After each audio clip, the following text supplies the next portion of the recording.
Saturday Success Stories, brought to you by Game On Sports. We have the great, as I said, Jared Sandler, play-by-play announcer for the Texas Rangers, sports talk show host for 105 Through the Fan, a USC alum, three-sport athlete, and the People's Choice Top 30 broadcaster under 30 in 2014. Thank you for joining me so much today, Jared Sandler. Hey, thanks, Jeremy. Thanks for having me. So let's get down to it. This series is really kind of looking back on your experiences in high school. So first off, you went to Green Hill High? Yeah, Green Hill School. It's a private school in Addison. I was really I was lucky to get the chance to go there and had a tremendous experience. It's where my brothers went, and I was fortunate to get the chance to go there as well. So tell me a little bit about, obviously you were a three-sport athlete. Tell me a little bit about your experience playing sports in high school. Well, it was probably, other than the social side and the friendships and the relationships, I mean, it was the most significant part of my high school experience, at least from like a memory standpoint. I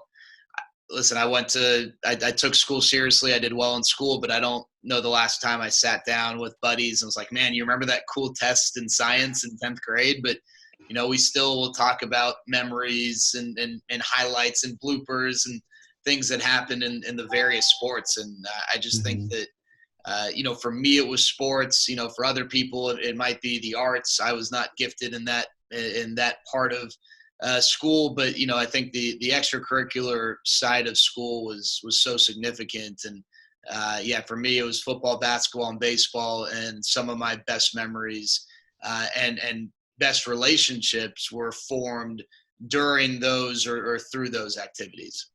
And obviously you bounced around a little bit, going to different spots around the nation, just working your tail off.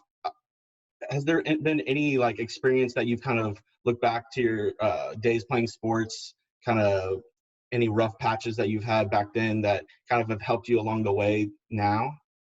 I just think, it's funny you ask that, because my wife, whom I love dearly, didn't play sports at all. And I notice in certain situations where my competitiveness and her lack of competitiveness comes up. And, I always give her a hard time about that. But I just think a lot of the qualities that you need to participate in sports and even maybe succeed in sports apply to the real world, working with a team, dealing with challenges within a team, and the relationships that you have to develop and build from a leadership standpoint. I think I was fortunate to be a captain in all these sports, and that was a role that I took seriously. And a part of that was connecting with kids in your grade, the younger kids who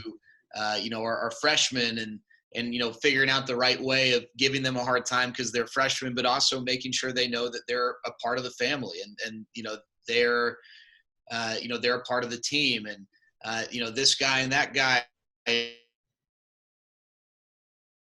well, maybe there's some social drama that could creep into the team, but how do you deal with those things? And so I think that the interpersonal stuff was huge, and just the competitiveness. I mean, I had success athletically, but it did not, come with the same level of ease that it might have for, some Sam Acho, who is still playing in the NFL. And from as early as I can remember, everything just was so easy for him. Now he busted his tail, and that's why he is where he is. But that wasn't the case. I'm 5'7". Stuff didn't come that easy. And so, having to work, especially with football, because football was I took the most circuitous route to find success. And I think that my experiences in doing that and dealing with that were really helpful and taught me a lot of lessons. I made mistakes and learned from them. And then when I was able to maybe finally start finding some success, I was able to draw from those experiences and think back to what helped me and how was I finally able to grow and stuff like that. So I think there are a ton of lessons that come from playing high school sports, and you can make of it what you want. If all you want to do is show up to practice and not be a a part of the team and really embrace it, then you're not going to get a whole lot out of it. But if you embrace it, you embrace the team, you embrace the competitive spirit, you embrace the camaraderie, the community of it. I think it's something incredibly special. And Mm-hmm. And obviously, you've talked about kind of your experience and kind of some of the things that you've learned from and grown from, but also something that you pointed out was the relationships that you had. Do you still keep in contact with a lot of the guys that you played with or went to high school with? You'll have like a group message or anything like that, or? Yeah, no, I mean, we keep up a ton, and I'd say that you obviously have your core group of friends, at various stages in your life, and some of my closest friends to this day are from high school, and the only one I can think of in that group with whom I didn't play a sport with uh, was the manager of one of the teams. So he was around. And, it's not to say I wasn't friends with people who didn't play sports. I was, but the prevailing relationships are with, the people with whom I spent that extra time. I went through those challenges and had those experiences with. And, the people that maybe I don't, you naturally lose contact with people or you just, everyone goes different places. But I've found that the guys with whom I played football with, even if we don't hang out a lot, even if we don't talk a lot, those are still the guys that once or twice a year we'll text or talk on the phone. And when you see them, it's like, you've been with them every day for the last 3 years. You just develop those strong bonds. And football specifically, I think our basketball teams, a couple of them were really close. And then one particular year in baseball, our team was really, really close. But every year in football, it was just, and we weren't as a team. We had two good, when I was in high school, I was fortunate to be on varsity all 4 years. And 2 of those years we were good. 2 of those years we were horrible. And so there are things that connect you in both of those times. When you're horrible, it's like, you're in it together because you love playing and you got to figure out a way. And then when you're good, obviously there's a lot of excitement and connection that comes from that. Yeah. And then before I let you go, obviously the name of this series is Saturday Success Stories.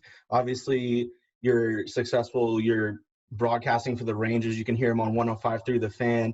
What onus would you put on your high school experience in playing sports on your success to this day? I'm never going to understand the sport at that level, but my understanding of the sports is elevated from my experiences playing. And I'm not a big, well, in high school we did this, because high school and college and the pro ranks are totally different. But you learn certain things that you can apply, whether it's terminology or just basic strategy. And so I think those direct experiences for sure played a role. I'm really thankful that I grew up in a family where sports was such a big part of it from the day I was born. And so it's been a part of my routine and more than just a passion from as early as I can remember. Awesome. Well, once again, I just want to say thank you for joining me today on this segment of Saturday Success Stories. Once again, the great Jarrett Sandler.